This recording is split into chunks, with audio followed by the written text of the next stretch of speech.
Vamos falar um pouquinho hoje do maior mandamento. É o capítulo 11, itens 1, 2, 3 e 4. Mas o que será que esse capítulo nos reserva?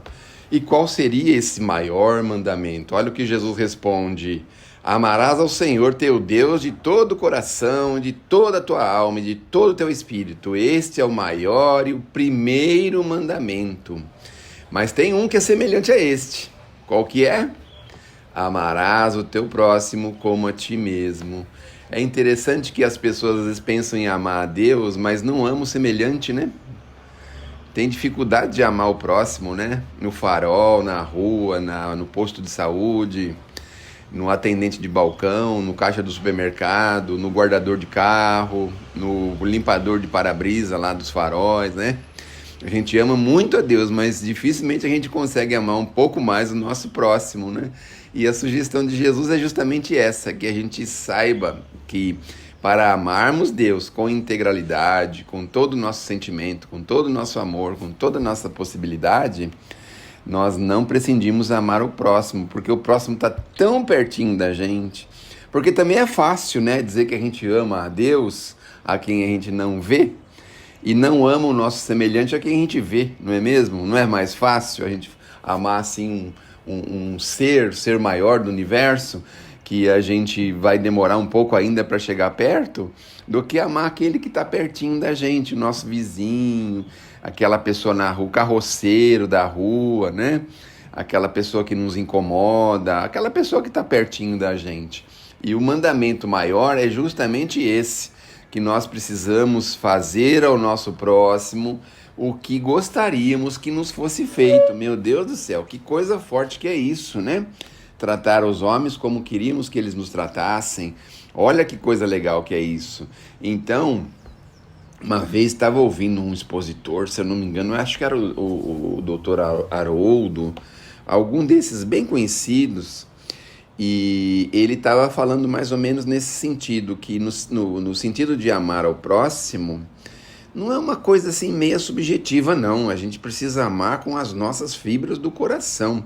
É mais ou menos como a gente ama uma pessoa da nossa casa, um sobrinho, um neto, um filho, um parente próximo, a esposa, o marido, a mãe, o pai. Isso é o amor que nós precisamos dedicar àquelas pessoas que convivem com a gente ou que estão no dia a dia com a gente. Porque é esse o amor apregoado por Jesus. É fazer a esta pessoa, a essas pessoas, tudo o que tiver ao nosso alcance. Fiquei meio assustado quando ele falou isso, bastante assustado, porque ele falou que é assim, é colocar todas as nossas possibilidades em favor do nosso semelhante. Então vamos imaginar, a maioria de nós moramos em prédio, não é? Aí toca alguém a nossa campainha e fala: olha, estou com uma pessoa que precisa de um atendimento médico e eu não tenho condução, preciso levá-la agora, poderia fazer a gentileza e tal. Então, o amor significa a gente estar disponível com o tempo, com os recursos que a gente tem. Ele fala, tem ferramentas, né? Que nós temos as ferramentas. A ferramenta é o automóvel, o fato de saber dirigir, o fato de dedicar aquele tempo para levar aquela pessoa. E vai além disso, o combustível que está dentro desse carro, que você colocou lá, que está lá dentro, disponível para ser usado. Essas coisas que a gente às vezes não consegue alcançar.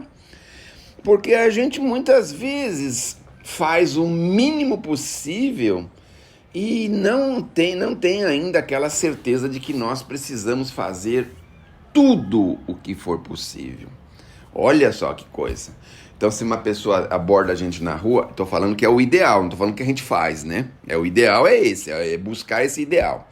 Aborda você na rua, fala, precisava comer um lanchinho, estou com fome e tal. Você entrar no primeiro lugar que serve um café, um lanche, um pão, uma comida, alguma coisa, e favorecer aquela pessoa. Não se sujeitar a dar para ela 10 centavos, 20 centavos, 50 centavos, R$ 1. Mas pegar aquela pessoa e levar ali e falar, não, agora você está com fome? Vamos aqui, você vai almoçar aqui e tal, né? Vai tomar um café da manhã aqui, assim, assim, assim. É o tudo que for possível. Olha que coisa forte que é isso, que Jesus deixou para a gente, não é? Porque é o mandamento. Como é que a gente pode amar a Deus e fazer mal ao nosso semelhante, meu Deus do céu?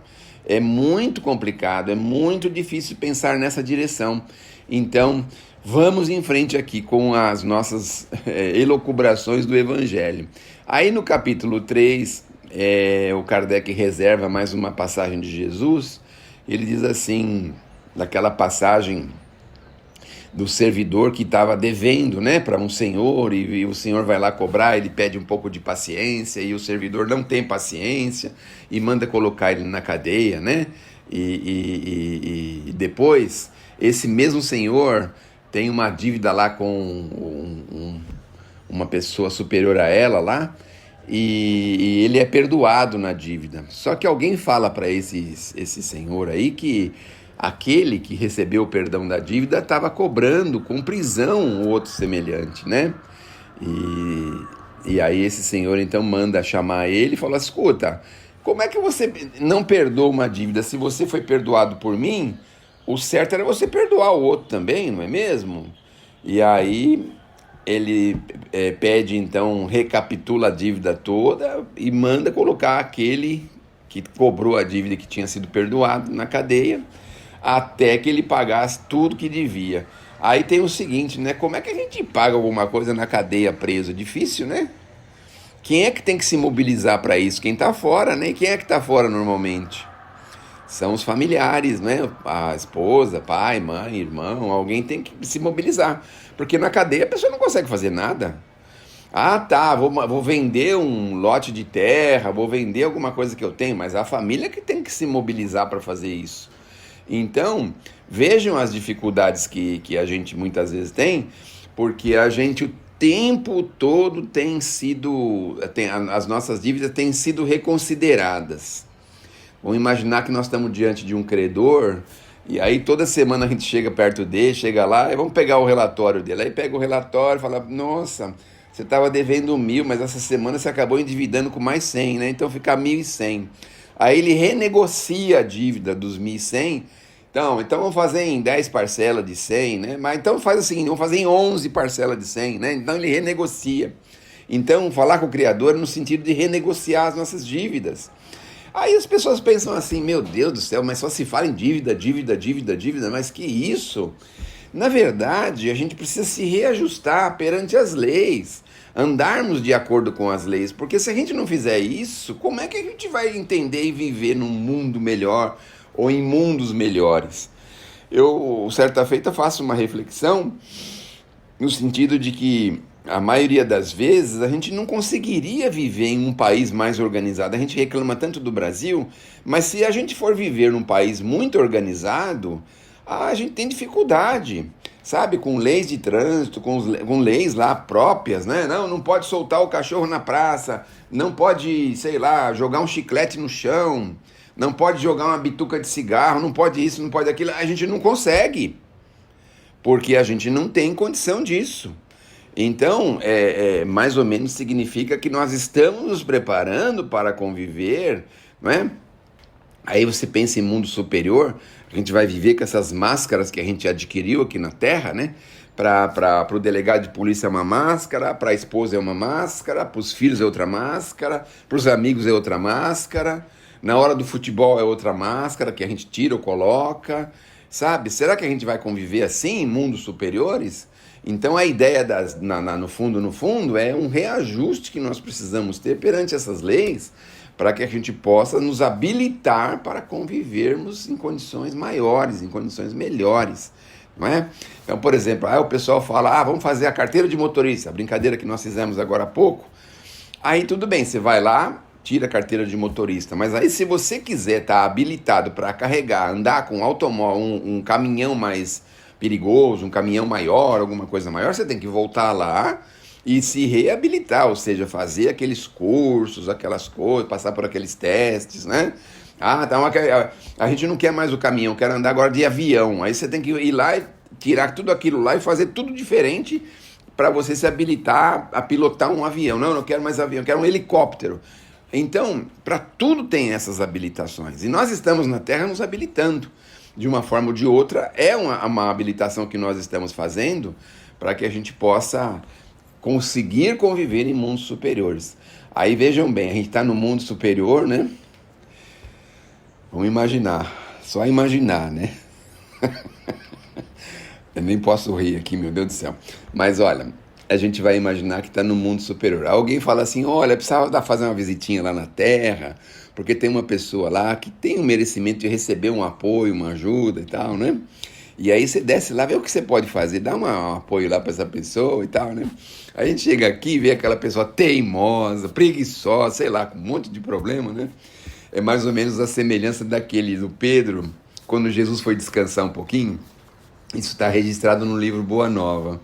E Jesus estava descansando um pouquinho, ficou o Pedro e mais um com ele lá para atender as pessoas, né? E aí chega alguém lá, o Pedro lava a alma da pessoa. Ah, você é pecador, você é isso, você é aquilo, e fala, xinga a pessoa todinha, expulsa a pessoa lá da tenda. E aí Jesus acorda e fala, ah, quem é que veio aqui? Veio alguém? Ah, veio aí um camarada aí cheio de problema e que eu mandei ele embora porque não vai ficar incomodando o Senhor. Aí Jesus fala, não, Pedro, mas não é assim, meu Deus do céu, não é? Então, nós estamos nos habilitando a isso, a termos mais amor pelas pessoas. Vejam o tratamento de Jesus para com as pessoas. O tratamento de Jesus, por exemplo, com aquela senhora, Maria de Magdala. Olha o tratamento de amor que ele deu para ela. Com Judas, imagine o tratamento. A gente consegue imaginar que Jesus não sabia o que ia acontecer, meu Deus do céu? Consegue imaginar isso? Ele já falava a todo momento, ó, Judas, cuidado que essa bolsa pode ser pesada para você e tal. Ele já sabia disso. Na hora da ceia lá, ele pega e fala para quem não der o pão, né? Ele já sabia de tudo que ia acontecer. Mas continua tratando ele com amor, com urbanidade, com sentimento nobre. A sensação que a gente tem é que é esse o amor que nós precisamos aprender a ter com as pessoas. Aquele amor de tolerância, sabe aquela tolerância? Que não é aquela do Pedro. Lembra, Pedro, que Jesus perguntou, Pedro, o que você tem que fazer, Pedro? Apacenta minhas ovelhas. Senhor, o que eu tenho que fazer? Apacenta. Mas, Senhor, você já falou 2, 3 vezes isso aqui, meu Deus do céu. Apacenta minhas ovelhas. Não é esse o amor que nós precisamos de um amor maior, não é? Então, quantas vezes repetir, quantas vezes precisar ensinar. Dentro de casa a gente não faz isso com os nossos filhinhos, com os nossos netinhos, né? Às vezes ele apronta alguma, não pode fazer assim, meu amor, tem que ser diferente. Aí ele vai e faz de novo, ele faz de novo, depois faz de novo. Não é toda hora a gente vai falando, porque a gente tem amor por ele, tem muito amor por ele, né? E assim com as coisas e com as pessoas. E aí aquelas pessoas que estão mais próximas, porque essas estão mais fáceis da gente fazer contato. E é assim que a gente consegue cumprir o maior mandamento, que é amar as pessoas com profundidade. E muitas vezes, não é? A gente pensa assim, mas esse mundo, o mundo é um charco imundo, meu Deus do céu, só tem pessoa mal intencionada na terra, cheio de golpe por aí, cheio de gente fazendo coisas que não deve, cheio disso, seja aquilo. Tudo bem, mas essas pessoas não conhecem Jesus como nós conhecemos. E outra, no fundo, vamos pensar bem, né? Isso tudo vai ter que ser resolvido, a gente não vai conviver assim. Ninguém vai se perder, todo mundo vai chegar. Então, está errando hoje, é que nem a gente no passado. As coisas que a gente errou no passado, que hoje estão nos cobrando, não é? Que hoje nós estamos resolvendo, que nós estamos acertando. Às vezes a duras penas, porque às vezes a gente fala, meu Deus, mas como que eu posso ter um negócio desse? Por que eu estou vivendo esse drama? A duras penas no sentido que não seriam tão duras se a gente enxergasse exatamente o que aconteceu lá. Porque a gente sabe que a bondade divina é infinita. Então as menores coisas que nós estamos vivendo fazem parte de enormes coisas que nós já vivemos. Então a gente vê aí pelas informações dos espíritos, pelos benfeitores espirituais. Falei demais. Que Deus nos abençoe, que Jesus nos ilumine. Olha, era para ter falado 10. Se fosse a Sueli, já teria me cortado. Mas como sou eu mesmo estou me cortando.